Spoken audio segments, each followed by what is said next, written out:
कि रुक्मणी कहना चाहती है क्या सब कुछ सुदामा जी को दोगे? अपने आप क्या सुदामा बनना चाहते हो? अर्थात इसलिए हाथ पकड़ लिया कि एक संत का लाया हुआ महाप्रसाद है और महाप्रसाद घर में सबको मिलना चाहिए, आप अकेले क्यों खा रहे हो? अर्थात इसलिए हाथ पकड़ लिया कि रुक्मणी कहना चाहती प्रभु ये कच्चे चावल हैं और कच्चे चावल से आपका पेट खराब ना हो जाए। सुदामा तो चली जाओ, आप जग महते हो जाए, इसलिए ज्यादा मत खाओ। भगवान बोले मित्र इतनी अच्छी भेंट मेरी भाभी ने भेजी थी और तुमने अभी तक छुपा के रखी। यदि मेरी भाभी ने मेरे लिए भेंट दी होगी तो कुछ कहा भी होगा। तो सुदामा को ध्यान आ गया, हाँ हाँ कन्हैया कहा है, क्या कहा है? एकांत अवसर पाकर के सुदामा जी ने सुना दिया, कन्हैया तेरी भाभी ने तेरे लिए संदेश भेजा है। क्या? एक मास बे पाख में दो एकादश हो और मेरे घर गोपाल जो नित्य एकादशी हो। हे गोपाल आपके सभी वैष्णव भक्त महीने में 2 बार एकादशी का व्रत करते हैं। मेरे बालक जब भी कहते हैं कि माँ भूख लगी है, हम तड़प रहे भूख से, तो मुझे कहना पड़ता है बेटा आज एकादशी का व्रत है। हे कन्हैया इस घर में कब तक एकादशी चलेगी? अपनी सुशीला भाभी का संदेश सुनकर के भगवान कृष्ण ने थोड़ी देर के लिए अपने नयन बंद कर दिए और अपनी भाभी को प्रत्युत्तर भिजवा दिया। क्या? बोले भाभी होनी थी सो है गई अब ऐसी ना हो, भाभी तेरे भवन में नित्य द्वादशी हो। बोले दीन बंधु भगवान की जय। भाभी होनी थी सो हो गई अब ऐसी ना हो, अब ऐसा नहीं होगा। भाभी तेरे भवन में नित्य द्वादशी हो, अब व्रत नहीं चलेगा, तुम्हारे घर में भंडारा द्वादशी हमेशा चलती रहेगी। बोलो दीन बंधु भगवान की जय। सुदामा बोला कन्हैया जब से आया हो ना तूने मेरे बारे में सब कुछ पूछ लिया और अपने बारे में कुछ नहीं बताया। कृष्ण बोला क्या पूछना चाहता है? बोले ये पूछना चाहता हूँ कि बहन ब्याह करी कि नहीं करी? कन्हैया बोले घर में खड़े मिलवा देते हैं, शादी तो हो गई, बोले कहाँ है धर्मपत्नी? बोला भी मिलवाता हूँ। तुरंत कन्हैया ने आदेश दिया रुक्मणी तुम जाओ और पटरानी से कहो कि महापुरुष आए हैं, इनसे आशीर्वाद लो। दौड़ गए, रुक्मणी गई, पटरानी से कहा कि जल्दी आओ और महापुरुष का आशीर्वाद लो। सबसे पहले रुक्मणी चली आई, महाराज जी प्रणाम। सुदामा जी बोले कन्हैया कौन है? कन्हैया बोले ये मेरी है धर्मपत्नी। ओह कन्हैया इतनी प्यारी, आशीर्वाद दिया सौभाग्यवती भव पुत्रवती भव प्रिया भव। तब तक सत्यभामा चली आई। कन्हैया ये कौन आ गई, कोई पड़ोसन बुलाई है क्या? नहीं नहीं कन्हैया। कन्हैया बोले नहीं नहीं कन्हैया ये भी अपनी है। ओहो कन्हैया तूने 2 ब्याह कर रखे? अरे भैया कन्हैया तेरे तो बड़े ठाट हैं। आशीर्वाद दिया पुत्रवती भव प्रिया। तब तक कालिंदी चली आई, महाराज जी प्रणाम। सुदामा बोला ये तीसरी कौन आ गई कन्हैया? कन्हैया बोले मित्र बार बार मत पूछ, इस समय जो भी आ रही है सब मेरी समझ में इनको। अरे कन्हैया कितनी है? कन्हैया ने बोला मैं क्या बताऊं, तू गिन ले भैया अपने आप गिन। ठीक है कन्हैया मैं तो सबको गिनूंगा। और महाराज सुदामा जी आशीर्वाद देते गए सौभाग्यवती भव पुत्रवती भव प्रिया भव सौभाग्यवती भव पुत्र। जब सुदामा जी का गला थक गया होगा, संख्या 2-3 हजार तक पहुंच गई। तो सुदामा जी संक्षिप्त में ये भाव भाव भाव भाव जब संख्या जो 8,000 तक चले गई तो सुदामा जी का गला भी थक गया भाव भाव करके। अब क्या होगा? अरे कन्हैया जल्दी बता कितनी है? कन्हैया ने कहा अभी तो आधी भी पूरी नहीं हुई, 8,000। क्या कहा? अरे कन्हैया भैया तेरी लीला बड़ी अपरंपार है भैया, तो जल्दी बता कितनी है, मेरा गला सूख रहा है। क्या करें? नहीं है मेरी बस की, आशीर्वाद ही नहीं। तो कन्हैया बोले सुदामा जी पूरी टोटल तो है 16,008। कुछ लोग 16,108 के। धरती खिसक गई महाराज सुदामा जी के नीचे की। अरे कन्हैया तेरी लीला बड़ी विचित्र है। एक काम कर, मेरा तो गला थक गया, मैं अब आशीर्वाद नहीं दे सकता। कृष्ण बोला करा दी ना तुमने अब लड़ाई, अब 8,000 ने आशीर्वाद ले लिया और जो ना आशीर्वाद ले लिया, अब जो करा दी लड़ाई। सुदामा बोले एक काम, ये है सब तेरी अर्धांगिनी और तू है इनका अर्धांग, तू मुझे प्रणाम कर, इन सबको आशीर्वाद मिल जाएगा। भगवान ने ठीक है।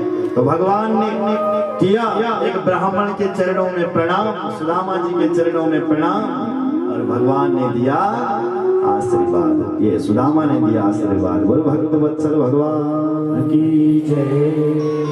एक भारत का ब्राह्मण है जो भगवान को भी आशीर्वाद देता है। भगवान अपना काम करते हैं। सुंदर है। कई दिन बीत गए थे। सुदामा जी बोले भैया अब अपने राम चलते हैं, बहुत दिन हो गए, तेरी भाभी मेरी राह देख रही होगी, मैं कब से आ रखा हूं। तो भगवान ने कहा ठीक है सुदामा जी जाओ। सुदामा जी चल पड़े। सुदामा जी सोच रहा है कि ये कन्हैया कुछ दे क्यों नहीं रहा मुझे, इतना बड़ा धनवान है। भगवान ने सुदामा जी को कुछ नहीं दिया, और जिस सुदामा को दिया उसी को पता नहीं चला कि मुझे क्या दिया, कुछ नहीं दिया। बोले कन्हैया मैं चलूं? बोले जाओ। कन्हैया छोड़ने के लिए आए रोड तक, जाओ। अच्छा कन्हैया तूने मेरे आते ही भाभी का संदेश पूछा, अब तेरी भाभी भी तो तेरा संदेश पूछेगी, क्या कह दूं? कन्हैया बोले कह देना मेरी भाभी को, जब अगली बार जब तुम आओ ना अकेले मत आना, भाभी को भी साथ में लेकर के आना। सुदामा समझ गया कि ये कुछ नहीं देने वाला। अब की बार सुदामा जी ना देखते हुए पीछे चल पड़ा। सुदामा जी रास्ता चलता जा रहा है और सोचता जा रहा है क्या, वाहम दरिद्र पापिया व कृष्ण श्रीनिकेतना ब्रह्म बंधुरितिस्माहं बाहुभ्यां परिरंभिता। सुदामा घर जाता जा रहा है और सोचता जा रहा है क्या, वाहम दरिद्र पापिया वह कृष्ण श्रीनिकेतन, कहां मैं दरिद्र ब्राह्मण और कहां वो भगवान श्री कृष्ण निकेतन। अरे लोग तो बड़े आदमी बनकर के अपने माँ बाप को तक भूल जाते हैं, पर वो तो मेरा बचपन का मित्र था। कैसे मेरे कन्हैया ने सारी सभा के सामने बाहुभ्याम परिरंभिता मुझे अपने हृदय से लगाया, ये मेरे कन्हैया के अतिरिक्त और कौन कर सकता है। मेरे जैसे दीन बंधु को भी अपने गले से लगाया। अपनी जगह पर बैठ जाइए मेरी माताओं, 10 मिनट। महाराज बैठ जाओ। नहीं ही सुना बोलो भद्रवत्सल भगवान, जो जहां पर है वहीं बैठ जाओ। सुदामा जी घर जाता जा रहा है और सोचता जा रहा है। इधर देखो मेरी ओर। सुदामा कह रहा मैं जानता हूं मेरे भगवान ने मुझे धन क्यों नहीं दिया, क्यों नहीं दिया मेरे भगवान ने मुझे धन। बोले अधनोयं धनम प्राप्य मां धनं चेन मां स्मरे इति कारुणिको नूनं धनं मे भूरि न ददातु। निर्धन को, दरिद्र को यदि ज्यादा धन दे देना तो उसकी खोपड़ी खराब हो जाती है, विषयों में भटक जाता है वो व्यक्ति। जैन जया का भी पैसा हुए होते हैं, अचानक धन मिले तो तई खोपड़ी खराब हो जाते हैं। धन अहंकार में आ जाता है, वो मदान्ध हो जाता है, अहंकारी हो जाता है। इसलिए भगवान की बहुत बड़ी कृपा है जो मुझे मेरे भगवान ने धन नहीं दिया। सुदामा के मन में कोई कामना नहीं थी धन कमाने की, धन की कामना तो सुशीला के मन में थी, सुदामा के मन में तो एक ही था, उत्तम श्लोक दर्शन। सुदामा जी जैसे ही घर में पहुंचे महाराज,